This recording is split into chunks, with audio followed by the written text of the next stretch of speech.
Hi, everyone. Thanks for spending your Thursday evening with me. It's been a while since I've spent Thursday evenings with people that aren't my family, so this is great. My name's Anthony, for those who don't know me. And I've been doing digital marketing and social media content for quite some time. In fact, I've been doing it since this happened.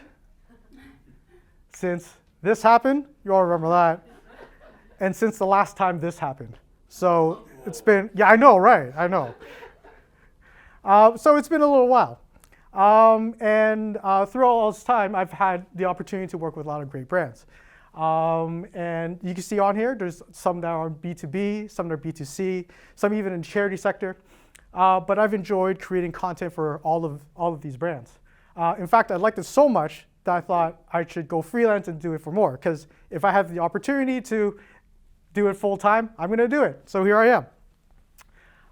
And over all these years, I've picked up some tips, some observations as to how to create content for not just, I guess, varying different degrees of brands, but also these platforms that keep popping up every other year, it seems. And so that's what I want to share with you guys. Oh, by the way, sorry. Ash over here, he's the one that created this logo.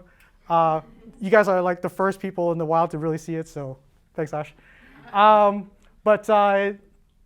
this is what I want to share with you guys tonight is what these observations that I've had over the years that can help you create social media content forever. Ellie's a bit skeptical about forever, but I'm going to see if I can turn her around. So, or until Facebook dies, we'll see. So. Isn't it already dead? Ouch.